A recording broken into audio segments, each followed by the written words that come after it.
Perhaps it would be best not to admit it publicly. I feel threatened. I am afraid.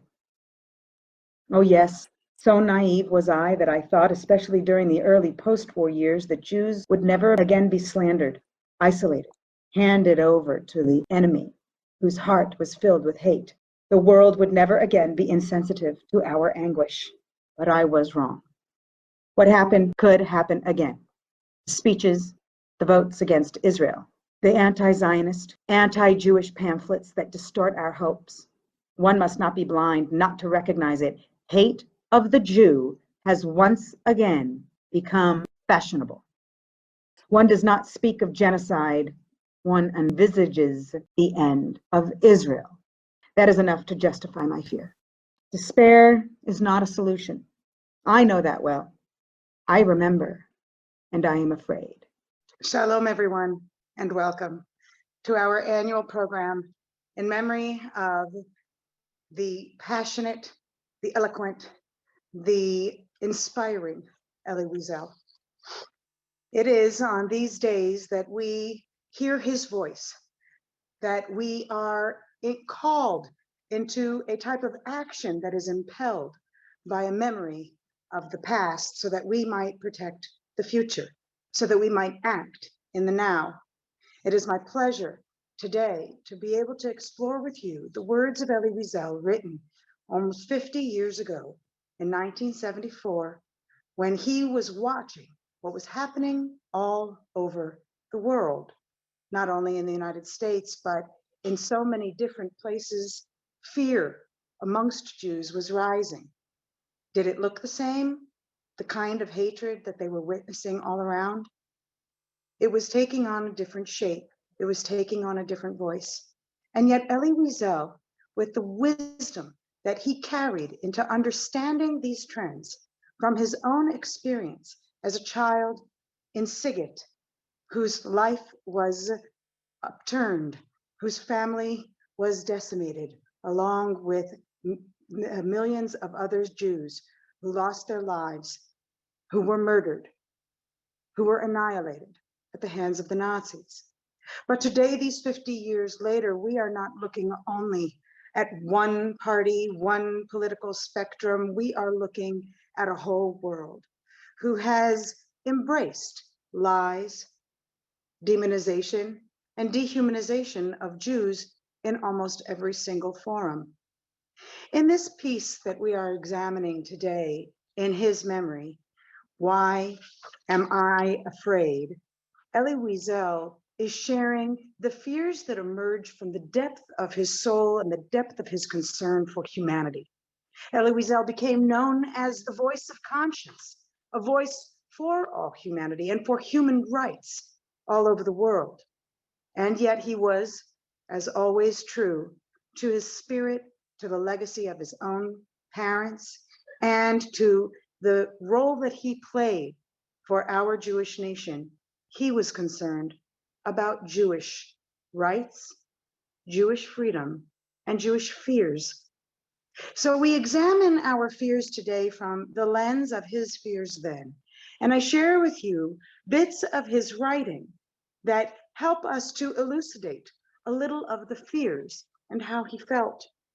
He goes on to say in this incredible resource, which we have made accessible to everyone on our website, israelforever.org, where we can hear his voice clearly.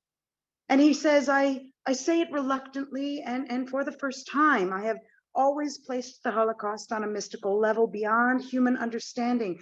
I've quarreled with friends for making certain easy analogies and comparisons in that domain. The concentration camp phenomenon eludes the philosophers as much as it does the novelists, because it cannot be dealt with lightly. I speak of it now in connection with the present, only because Jewish destiny has once again become subject to discussion. That is why I am afraid. He goes on to talk about some of the images, some of the occurrences that he is seeing happening that are triggering this fear. And he goes on to emphasize that even in a situation where Jews would be massacred, they wouldn't necessarily look like the forests of Europe. As he writes, not that another universe of barbed wire will be built or new death factories erected, but a pattern is emerging. We have to examine together this pattern, and I am so honored to have with me tonight Alicia Wiesel, the son of our great mentor, Elie Wiesel, who has taken upon himself a huge responsibility of carrying on his father's voice. Many have already heard him speak from the National Cathedral Memorial, where Elie's face is now etched in stone as a message to all of the visitors of this national monument. He has spoken again and again in various forums, Jewish and non.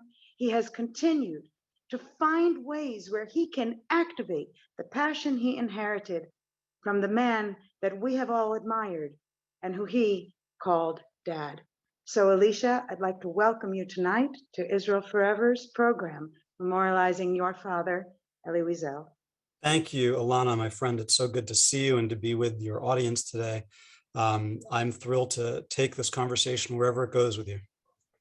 Well, this is a tremendous opportunity. I feel the power of your dad is always with me. He is somebody who has guided me as he's guided many others. I was blessed to be his student. And I was also honored to be the only student who actually worked with him on some of the intricacies of the experience that he went through and that so many others went through during the Shoah. But he always knew of my passion for being involved in impacting young Jewish lives and opening the eyes of all Jewish lives to some of the threats that exist around us. How is this something that has become a part of your life in these last years since his passing? Listen, you know, the topic of today's conversation is fear. I think specifically my father's fear. So I want to delve into that. And I think the piece that we have in front of us really, it's a political piece. We should be very clear. It's a philosophical piece and it's also a political piece. And I'll explain more about that later. But you asked me a question about my own engagement. So I'll tie the concept of fear to that. My experience growing up as my father's son was that his biggest fear was that the line would end with him. This is what he would talk to me about in quiet moments, that he was very concerned about my own religious future, my identity as a Jew. And I had a bit of a rough childhood in that respect. I went to a modern Orthodox yeshiva, but I really turned my back as much as I could, you know, after my bar mitzvah on religious observance, Jewish identification. I resisted going to shul, kashrut, Shabbat, you name it. I was pushing back. And my father he had this big fear that he was going to be the last of his line to identify really as a Jew. And that's heavy. That's heavy to hear as a child. It was heavy for me to engage with. There was a lot of pressure. And I think that in many ways that fear was being realized as he saw his only son growing up. So a lot of, you know, what I am today is, you know, really has to do with in the years after I had my own son and then daughter, after my father passed, really starting to understand why these things were so important to my father and why it was so valuable for him to articulate those fears, not in a way that crippled, not in a way that attacked, but in a way that set and got into me, seeds that were planted for 20 to 40 years later. And not just seeds of fear, because I think that's not a strong enough emotion, although his vulnerability that he showed when he opened up to that, there were really seeds of hope and his vision, what he wanted, you know, out of his time in this life. I think it's interesting that you actually become, much like your dad was, a very public face to Holocaust survivors, and a well-deserved one because of his ability to translate his experience vocally. And I will add that my parents, when they were 16, were privileged to be amongst the first groups who were hearing him speak. I also learned from him about how hard it was for him to find that voice. He expressed to me what occurred when he first taught his first class at the City University of New York. And he opened up the class and he taught his class on his very first class. And at the end, he says, class is over and nobody moved. And the idea of how much he probably shared in that small space it astounds probably any of us who weren't there, but we can understand the reaction of those who might have been in the room. It took him time to shape that voice. And I think that there's something in your experience that echoes that same period of silence that he had to endure, almost to be able to connect personally with his experience and then be able to translate it. So in a way, Alicia, you're really representative of many second generation who have been, shall we say, distanced from being the teller of the stories and the heir to the messages that need to be passed on. So I think that that's a very important idea that we need to share, which is that it maybe isn't an immediate obligation we feel, but even in its delay, we find its meaning, that there's a depth to it and something we can share with our own previous and future generations. Well, I think that's the key. And I'll make the understatement of the conversation saying, becoming a parent changes everything. Everything, absolutely. Absolutely. I remember when your father first met my children, it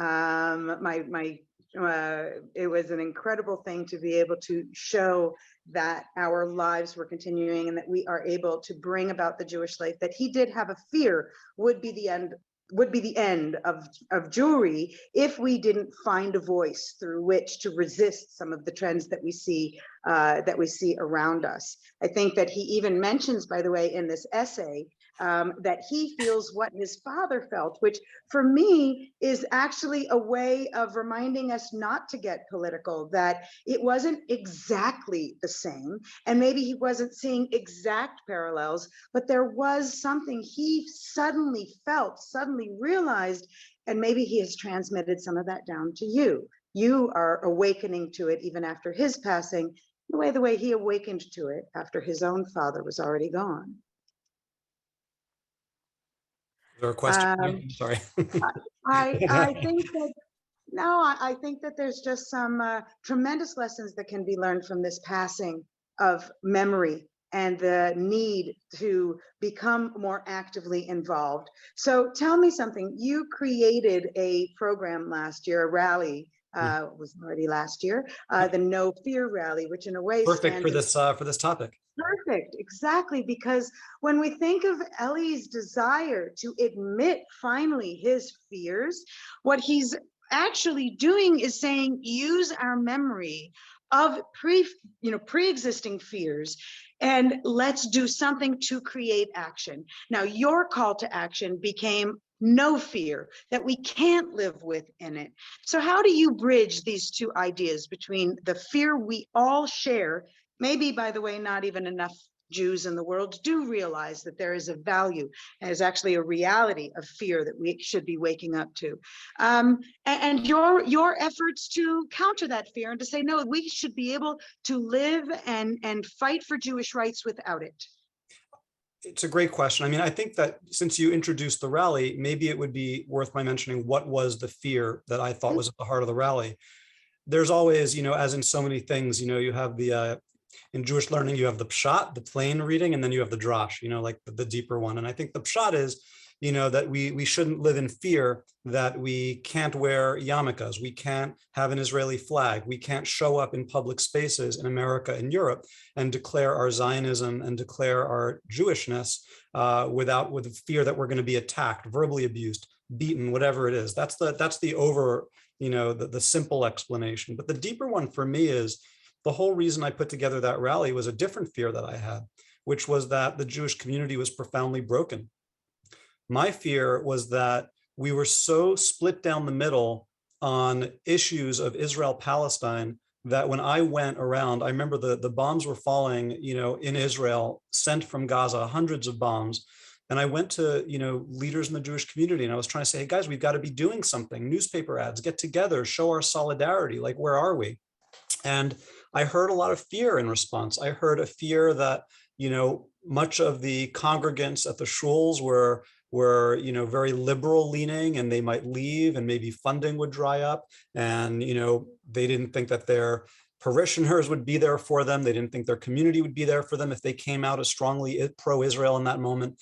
And I was so upset, so disappointed. And I felt this fear that I was watching the Jewish community fall apart before my eyes, that I said, you know what, I don't care how successful are we not, I am going to do whatever I can, as a first-time political organizer, to try to bring a group together from the left and the right and show that you can have people who, go so far as to say that what Israel is doing is an occupation, and you can go all the way and find people who are so passionate that, that they think the right answer is a stronger and more militant Israel than even exists. There has to be room for that dialogue. And if we can't have that, we're really screwed. So that was the fear that I was personally combating. It's a fear that resounds with me intensely, because since the birth of Israel Forever in about 11 years ago, when we started to try and address some of what we were seeing as an apathy in the Jewish world towards our collective destiny, our national value system that supersedes all of our political and ideological differences, our religious differences, and reminds us that we are one nation, that we have this oneness that cannot be divided, and yet within our ranks, we're doing a sadly good job of dividing ourselves. And today people talk about the distancing of the young generation, and I think you'd agree with me that part of the problem of getting not only the donors, the community members on board with something that kind of brings everybody together under the unity we all love to sing about, Am Yisrael Chai. What the question at the end of the day has to be, what is Am Yisrael? Who are we? What do we stand for that does unite us in spite of our differences? So I really can understand, after my decade of trying, just how hard it is. What do you think is something that allowed you to finally break through some of those fears and to bring people together? Yeah, and look, I should also be honest. I mean, I made a lot of mistakes too, and I'm happy to talk about those as well. Okay. But I think, things that we did right were we declared a standard that we thought was appropriate. It was our moral center, Okay. and we just said it over and over and over. And we said, this rally is open to anyone who thinks that, that Jews have the right to live free of fear, free to live in peace and security, regardless of whether they live in America, Europe, or the United States. And, we welcome everybody into that tent, as long as you're not a hater, meaning we really didn't want the Kahanists. If somebody was really, being racist towards the Arab population, we did not want them there. And we didn't want any one-staters. We didn't want people who, were going to push this dream that I knew and my colleagues knew meant the end of Israel and the end of a safe and secure Jewish state of Israel in the name of one democratic state. And we said, those are our anchors. If you fall anywhere within that scope, we want you there. And we just said it over and over, and we said it. The Rebbe says words from the heart penetrate the heart. I don't know that we penetrated as many hearts as we want to, but those that I think we did, heard the truth to what we were saying. So, as I understand it, and I wasn't there, but I know a lot of people who were and who were involved in helping to make your event possible. Let's move on beyond just that corner of the National Mall and think, how do we take this message outward? As I told you, this is something that we keep trying to do, to break through the barriers that the Jewish organized community has really set up for itself in a way that are preventing some of the unity efforts that could allow us to overcome not only the fear of the being a Jew publicly in the world today, but also the fear of where it will go if we don't stop some of this trend in its tracks. How would you carry on that message? How are you doing it? And what has been happening in the years since the rally took place? Listen, it's such a hard question. Again, I want to be very clear. I don't feel like I know the answers. I can give you some answers. They're my answers. I think that there are many people who are on the fence. There are people who are positively inclined towards Achdus, the sense that we are one people. And I think that sometimes taking public stances and being clear on where you think, just to say, I feel this and I'm proud, I'm a proud Jew, I'm a proud Zionist, that can have an impact. That can really make a difference for people. But people aren't going to all say that. They might say, they're not all going to say that, Alicia. They might say, I'm a proud Jew, but if somebody tries to put that label, God forbid, of Zionist on them, then they all of a sudden are retreating from that Jewish pride, because Zionism as a term has become absolutely distorted and warped by the anti-Israel narrative. So how are you countering that? How can you, from this position that you've taken as a unifying voice like Elie, how can we do more? How can we reach the people who are on the fence? So I was just going to say, I think there's two parts to it. There's people who are on the fence but are predisposed to join us if we say it with pride and conviction and accuracy and thoughtfulness. And then there are folks who are, in a different place. And I think the question of how we engage with them is just as important. And I'll tell you, one thing I've really learned is yelling doesn't work. It's not a great communication strategy. So I'm going to give you two short pieces that I sort of keep in mind. This piece that my father wrote, I believe, is, in addition to being a philosophical piece, a political piece. My father took a platform, he was writing a book, and in the same way that he used his platform of being an author to write The Jews of Silence, as he was a journalist, to get the United States Jewry activated on the topic of Soviet Jewry, I think he writes a piece like this to try to get us activated, shaken up, and activated particularly on the theme of Israel, which is what he mentions, which is where he sort of brings it. He says, I worry that the world turns away from Israel. It's very clearly a Zionist piece as well. I had an interesting moment last fall when, we were being honored by the National Cathedral. My father was being honored. They were installing a bust of him. And I was watching that program take shape. And I was watching the people that they had brought in to help shape the program. And I knew where this was going. It was going to go to my father as generalist, my father as universalist, my father as, a great moral voice on a center, but it was going to downplay a little bit the fact that he was an observant Jew. It was going to downplay certainly the fact that he was a Zionist. And I saw that in some of the exchanges. We started putting together who the speakers should be and the panelists. And that's when I made up my mind that when I got up on stage for my 5 minutes, I was going to deliver the most Zionist speech that I'd ever given and absolutely leave no stone unturned in making sure that my father's identity as a Zionist cannot be tampered with. It's too much a part of who he was. So from time to time, we're all going to get those moments where we have an ability to speak up and say with a crystal clear voice, this is how I see the world, in a way that hopefully people will listen. Now, I want to tell a different story about how to deal with people who don't agree with us. And this is always hard. Everybody has lines. My father, as a general principle, refused to meet with Holocaust deniers. He just didn't. He thought that even if they got there through ignorance, the fact that they could say these things out loud made them too dangerous. Now, of course, there's one exception that we'll get back to later, but he had his ground rules. And it's interesting because the first Elie Wiesel Prize that I allowed to be given in the family's name was to two young men. It was the year just after, it was at his first yard site. And these two young men, I sort of learned a very different story from. And I'm not saying that the moral of the message is to meet with Holocaust deniers, but hear me out on this story. The story had been written by Eli Saslow for the Washington Post the year prior. And it's the story of Matthew Stevenson and Derek Black. Derek Black was, the up and coming scion of the white supremacist movement. He went to college, tried to remain anonymous.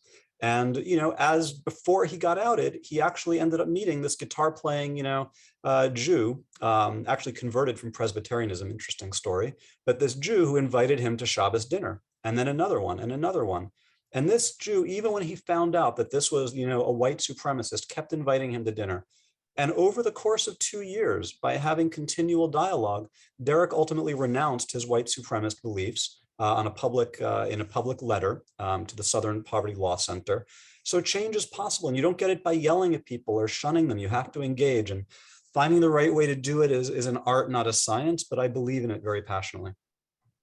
I think one of the most important things that all of us who were students of your father can say is that we have to not only be concerned about having the conversation with, shall we say, the other side, but even from within our own people. So for many efforts to fight anti-Semitism are being done against the world. The idea that if we change these minds, and I love it and it's important, but there are a lot of people who simply don't feel confident in their own ability to take that stance or to put themselves in that situation. A different kind of fear, the fear of being outed as a Jew. Now, you mentioned you're outing your father as a Zionist, and I just want to make one small caveat here, which is he comes from a world where Zionism was not this negatively politically charged. And he has a whole separate essay that he has written on Zionism and racism at the time that the 1975 lecture. It's great. The 1975 lecture. It's amazing. Amazing. And I quote from it all the time. And this actually precedes it. So in a way, while yes, there is a political goal, the interesting thing about Why I Am Afraid is that it's from his personal diaries. And it really talks about how he's going through a transition. Young Jews today, most of them feel totally incapacitated. Now, there are the activists and the advocates. Okay, and maybe we've polished our voice, we know our facts, but that's not the majority of young Jews. And unfortunately, I could tell you that for myself, most of my students, they do not know who Elie Wiesel is. So trying to find a voice of the past to carry to the future, we're stuck in the middle. We have a whole generation who's like, well, he's not on whatever social media platform they follow. He doesn't have short to the point videos, whatever it might be, it's too long reading, or it doesn't relate to me because it's too Jewish, too Zionist, too political. Well, listen, somebody said to me just yesterday, well, you're talking about Israel. By nature, that's political. That's actually not true. By nature, the idea of Israel was a historical truth. The people of Israel, the land of Israel, and so was Zionism. Ahavat Yisrael, the idea of loving Israel. So Elie's world is a world where loving Israel, and what does he write in his beautiful essay on Jerusalem is the heart of our hearts, soul of our souls. He says the Jerusalem was the lullaby his mother sang to him at night, your great grandmother, whose yahrzeit we also honored recently. But also it's a part of who he was as a human being.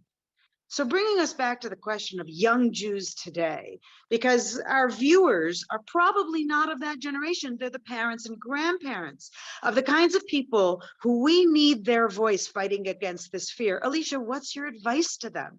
How can you help them be inspired to take that first step or the next step in doing more rather than just being afraid or shying away? Look, there's so many pieces to this, and I've recently taken over my parents' foundation, the Elie Wiesel Foundation, and we're thinking very hard about how do we connect with people in this modern world and make sure that joining all the other groups like yours that are trying to remember my father's words, how do we do that in this modern world? So we're thinking hard through it. I don't think that there's any easy answers, but I'm going to give you one. And it ties into the fear that I mentioned of my dad and the ending of the line. And it ties into where I think a lot of this discussion could happen. So it's going to sound crazy and like, very old school, but I think that there's a room for some of this at the Shabbos dinner table.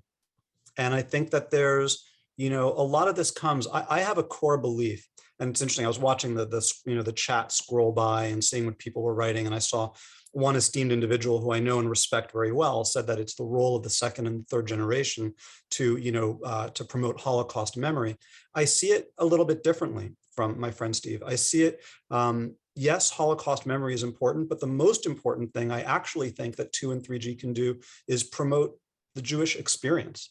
And, I'm not saying that everybody has to keep Shabbos to the point where they're not switching a light switch, like I'm not saying that you have to take the Shabbos elevator, but the idea that there's protected time every Friday night for the family to get together and light candles and sing Zmiros and have the Kiddush Nechala and have lively banter and discussion about the week, that's protected time with the phones not ringing and the TV not going off and the iPad and the iPhone and all these things. I think that some of that is part of it. We have to be more Jewish if we want to save Judaism. I think that Chabad has a piece of it, which is one easy way to save Judaism is be more Jewish. I'm a big believer in show, not tell. I think it's very hard to tell people the value of Judaism, the value of Israel, but bring somebody on birthright and show them Israel. It's amazing, right? Bring people into a Shabbos dinner when they haven't, had one in 20 years, even though they're Jewish. And maybe they remember a little bit, wow, like this is something special that we've been given. It's something worth keeping around. One of the dilemmas that we face is some of the sustainability of those one-time encounters. How does an individual carry out? I remember being tremendously inspired my first time in Israel, and my first NCSY Shabbaton, and my first BBYO convention, and my first, and how do we sustain it? And I was really blessed to have parents who kept that spirit as an active part of our home life. And unfortunately, we know that nowadays there are not only homes where it's not present in their family life, but also there are parents out there who wouldn't know where to start. One of the things that we try to encourage through our Shabbat talks and some of our other programs are the tools that people need at their fingertips. And after today's program, for you, all of our viewers today, we have an incredible resource that is based specifically on this essay by Elie Wiesel that you'll be able to use at your Shabbat table, in your community gatherings, ways that you can actualize the discussion that Alicia and I are having today, but that needs to be had everywhere, which is, what is the connection between fear, memory, and action? Is fear an essential element to driving Jewish action out of complacency? You know, Elie Wiesel always said, and we have heard it again and again, the opposite of hate, of love is not hate, but indifference. And sometimes we as Jews become a little bit indifferent to that identity. And Alicia, I think that it's amazing to see how you have embraced the Torah study and experience of your Jewish life that you inherited from Elie. I can say that as we would study together, he would always tell me we learned a different kind of Torah together. And it was a tremendous, tremendous honor. I think that sometimes the young generation today, again, going back to your idea of those one-time experiences, they come on birthright, and we need to find the right ways to keep them active afterwards. I actually, every year, twice a year actually, I host Birthright alumni who are coming to Israel on internship programs, and I train usually about a dozen throughout the summer, and some of them come and they are astounded by how much they don't know. But they're living in a world where reading lengthy, informative facts, a little bit tough to find room for it in the space of the mainstream media, and all the anti-Jewish, anti-Israel, anti-Jews rhetoric. And I use those three, you know why, because we have to separate them out, even if they have a common thread. But it's very interesting to think, how do we get them to go beyond the white noise? How do we get them to say, even if it's not in my house, and even if it's I'm not able to navigate the conversations on my campus or in my workplace, and even if my family doesn't join me in this effort, what kind of voice can I have? What would you tell them? What kind of voice than the common person? What could they do to overcome the fear and to fight against the growth of it? Listen, it's you're going to think I'm a religious nut job. I promise you, I don't always quote the Lubavitcher Rebbe twice in a call, but the one of the principles of Chabad that I think is worth learning from is one more mitzvah. Do more, do a little bit more than you're doing today. It's about the kivun, right? It's about the direction. Are you doing more than you were yesterday, or are you doing less? Are you getting closer to Yiddishkeit in Judaism, or are you going further? Are you getting closer to all of the rest of your brethren, your brothers and sisters in the Jewish community, or are you distancing yourself? I think about that as like, what is your direction of travel? Because nobody can accomplish everything in a day or in a week or in one speech or in one op-ed or in one interaction. So it's all a question of like, what direction are you traveling in? And I think that people see that. I think that kids notice it. I think that families notice it. I think that people who behave respectfully and develop their ideas and find the next sensible thing to do after the other, people see the accumulation of all these decisions.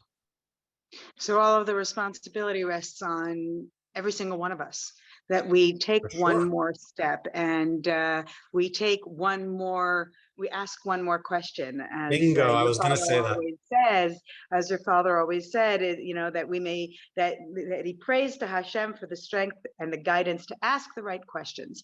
So sometimes when people are asking the superficial questions of, are you afraid to be a Jew in the world today? The answer for the majority of, shall we say, assimilated Jewry, okay, would possibly be no. And because it's no, they say, you know what? It's Hang not. on. It's not me, it's those Jews. It's the Zionist Jews. And we want to try and empower all those across the political spectrum to be able to say, each of you do have a direction and each of you do have a role, from Chabad to Reform to everything in between. We want to make sure that you're not afraid of the terminology, but rather united by a shared mission. What did you want to add? I want to double click on this, that you think most assimilated Jews would say they don't feel fear. I don't think that that's right. I think AJC put out a really interesting survey about 2 months ago. I don't know if you saw that basically said that on college campuses, something like 1 out of 3 Jewish students has either publicly disavowed Israel because they felt peer pressure to do so, even if it wasn't necessarily their core conviction, or minimized, their identification as Jewish. I think that we have definitely seen a shift in, I would say, the last 5 to 7 years. Sometimes I wonder if it's because things have become so extreme in so many different forums. It's no longer just in the confines of the United Nations. It's no longer just votes against Israel. It actually is infiltrating into real Jewish lives. So I definitely agree with you.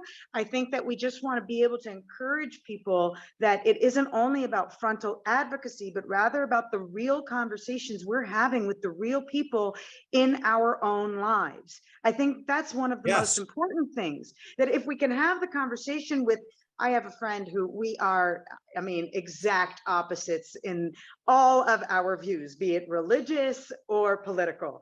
And some of the most fascinating insights come from those debates. But too many people shy away, again, whether it's apathy or indifference or laziness, or they simply are afraid of being lashed out at and not being able to stand up for themselves for lack of awareness, lack of knowledge, whatever it is. So we got to get those conversations into our daily reality, our daily grind. I think that's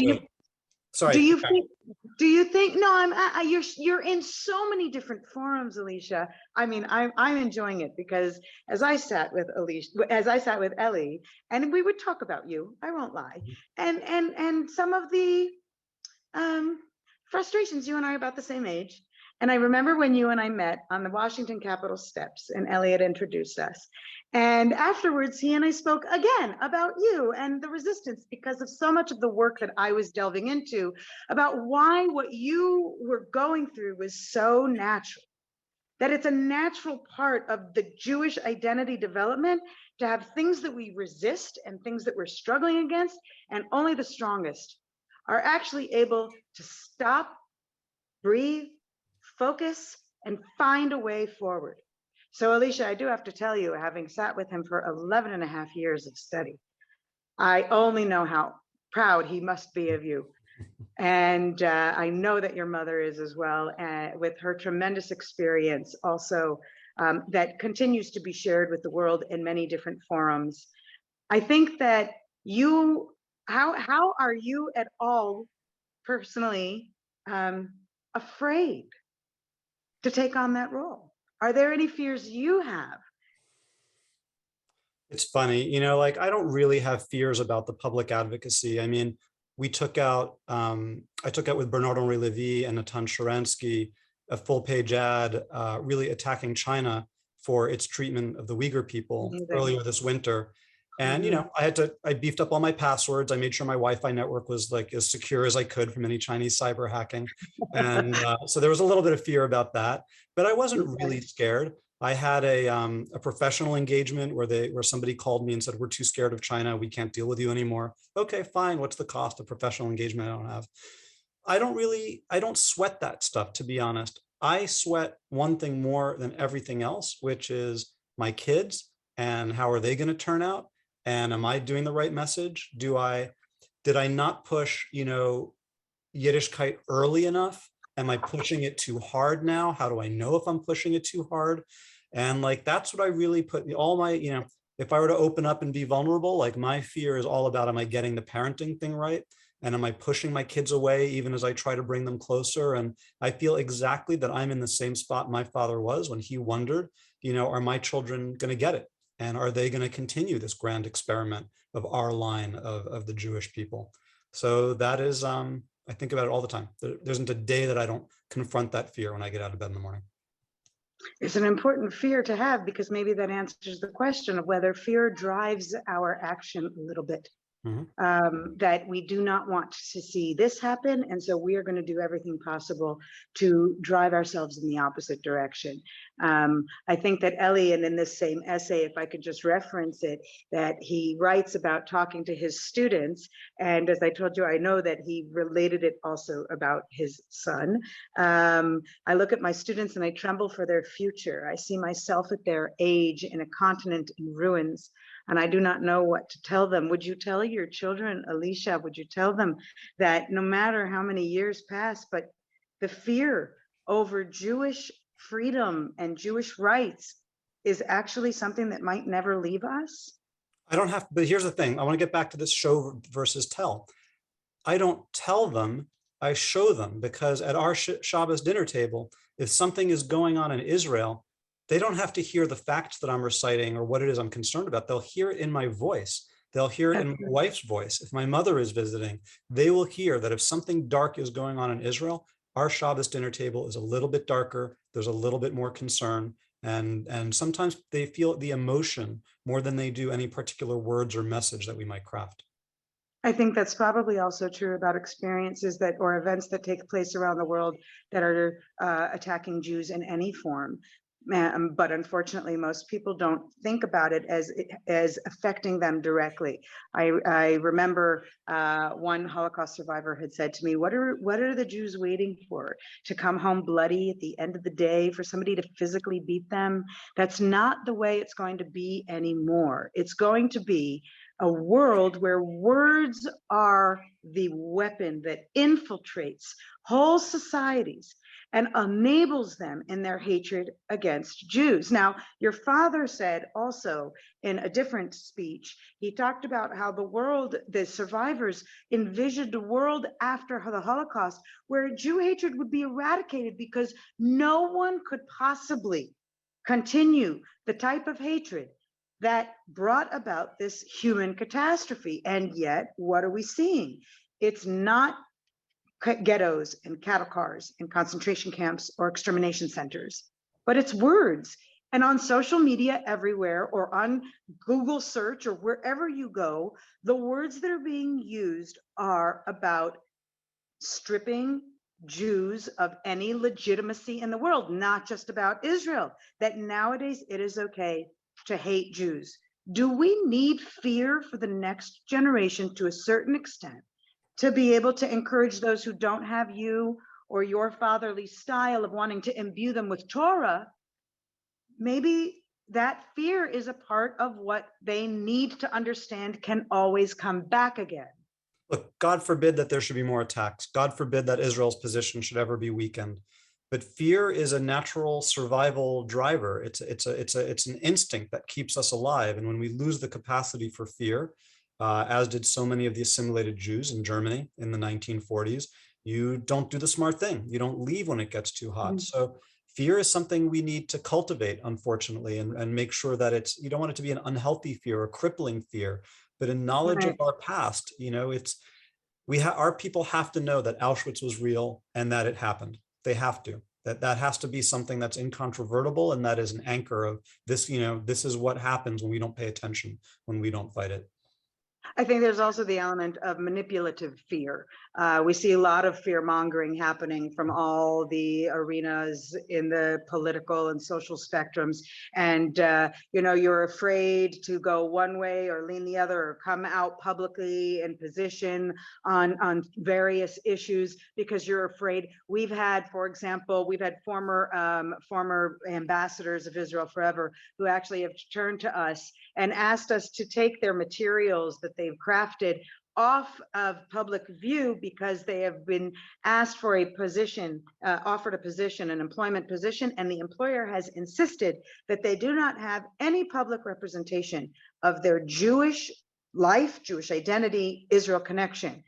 What would you do if you were faced with that? Yeah, really? More than you might like to know about. I mean, I'm very curious to know who they're working for that would put such a thing out. I mean, it's one thing to say you can't do any going forward, but to remove all traces. That doesn't sound good. No. I don't know. God forbid I'm ever in a situation like that. I can't imagine ever saying, you know, I'm gonna look. I want to leave one caveat. If you're saying you have to remove all trace of yourself as a practicing and identified and observant Jew, that's obviously intolerable. There are fringe groups out there that identify as Jewish and then say hateful things. If somebody felt they ever had to withdraw from that because they discovered that something hateful is being said, then I think maybe in that isolated incident that can be appropriate. But in the general case, that's a terrible, terrible thing to happen. It is, and I think unfortunately it's happening actually more and more frequently. This is something because I work with so many different people in different venues of young adults looking to become young professionals. This is actually something that we've encountered more than we would like to have to deal with. It's a shocking reality, but it's also a reality that not only for me evokes fear, but also it forces me to examine why are these things happening and what can we do to empower people to actually stand up to such demands and say, no, you cannot strip me of my Jewish identity. You cannot strip me of my identity as a Jew. And you and I know that those are not necessarily the same thing to everybody. But I think that, say that. I love the direction you're going. I mean, if I can just jump in, because I know we're short on time and we also want to get to some audience questions. Yes. Look, I just noticed the time. Look at how time flies. I went to my rabbi the other week and I said, I'm thinking of starting to wear a yarmulke to show achdus. I don't normally walk around with a yarmulke. I wear it when I go to shul, if I'm benching, like at a religious context, like if I'm studying Torah or Talmud, but I don't walk around the world with my yarmulke on. And I started feeling with the attacks on Jews we had last year, with the attack just in general, maybe this is a good time for me to start wearing a yarmulke. But I said, look, I have to be honest, I don't observe kashrut to the highest standard. I will go eat fish at an unkosher restaurant.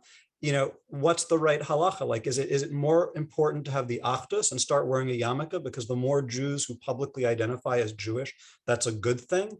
Or is it bad because then now I'm sending a signal to someone they can eat somewhere that isn't kosher and now I might confuse somebody? Like, I'm wrestling with this right now. I'm looking for ways to show more achdus when my achdus is sometimes a little ahead of my Jewish observance. There's no perfect answer, but that's where I am. I think I can relate to that completely. You know, for the people in the world who've become Baal Tshuva at some point in their life, or some of us who have become Baal Tshuva several times in our life, these are the questions that we are constantly battling when it comes to shaping how we live as a Jew. And I do want to emphasize to our audience that the book that I'm reading from which these essays were published is called A Jew Today. It's a little bit hard to get these days, but you can find it in used bookstores. And interestingly enough, it's A Jew Today that talks about what it was like to be a Jew 50 years ago, and it is still completely relevant today. So I know that the struggle on how to live the Jewish life is true for many people and in many different ways. The question remains, and it's ultimately the goal of Israel Forever, everything that we do, everything that I did with my work with your father. Okay, I won't say everything, but one of the most important things is, how do we encourage a commitment to our shared and collective destiny as a nation, not because of our fear, not because of even our anxieties and our willingness to be passive in the face of extremity, but rather that it should be our willingness to stand up and be proud in spite of those questions we still have of what it means to live as a Jew today. So let's definitely open up to some of the incredible questions that have been asked by our audience members. And I know that a few of the questions that have been asked, we are going to be answering in a different form, or we'll be able to provide it in some of the follow-up to our session tonight. But one really important question is, what's the outreach being done to other religious communities that you might be involved in? There are a lot of non-Jews who seek learning. Is there interfaith work that you're doing? And do you think that helps to stop some of the outgrowth of the type of activities that are arousing Jewish fears today? I love interfaith work. I mean, I don't want to say I'm a regular, but I've been on a few times now to a great radio show that my friend Rabbi Joseph Potasnik from the New York Board of Rabbis does. I think it's called The Rabbi and the Bishop. And they get together and they just schmooze about anything and everything. And I love just jumping into their mix and talking about it. I think that, observant people arguably have more in common, in some sense, with many other observant peoples of different faiths than they do for like the stark observant secular schisms within their own communities. And I think that, America right now, this country, we've talked about Israel, but let me talk about the United States. We are torn down the middle, on some of these issues of family values versus, perceptions of social liberty. And it's a conversation that's been tearing this country apart. And we need to find ways, I think, to heal as many of these seams as we can. And interfaith work is a great way to do it. So I'm going to actually now offer a question by a viewer that's the opposite perspective, that says, I have a very dear friend who's Asian American and Jewish, and I'm afraid that he feels alienated in Jewish circles out of fears of being foreignized, excuse me. I'm also afraid that some other Jewish friends don't take their Jewishness and identity seriously. They would identify as being of Jewish descent rather than being Jewish, or certainly not being a Jew in the noun form. How can I help them feel more comfortable with their spectacular and unique heritage? And let's add that not everybody has what you have given as an option about living it in their home, Alicia. What would you say to Noah, who's asked this question? Well, first of all, God bless the Asian American community. I mean, look at the unfair difficulties that they're experiencing right now. They are, as a culture, as a people, transmitting such incredible values of work ethic and education to their children, to their next generation.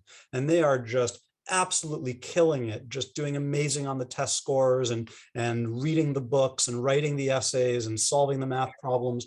They're really doing it, and they're sacrificing things to do these things, right? These hours and energy units don't come out of nowhere. And what we experience in New York City these days is, the Asian Americans are being told, no, only so many of you can make it into the specialized high schools.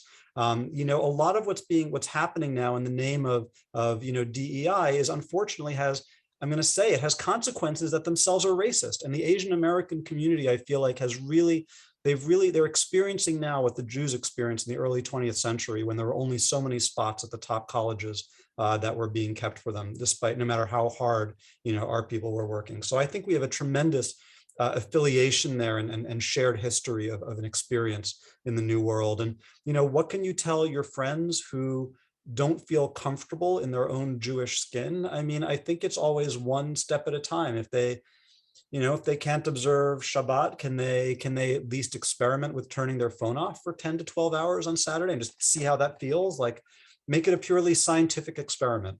Let's just try that and then see how it feels. Did it feel good? Did it not feel good? Were you nervous the whole time? I don't know. There's always small steps people can take to come closer to some of the great traditions that we have.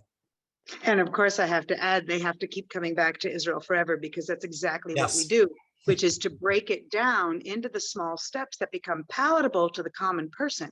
What I call the every Jew, because we have to realize it is every single Jew that is a part of this destiny. One of the questions, there are so many questions that are being asked here. We'll never get to them all in our short time together, but some of them are, do you fear mainstream media? And others are, how can we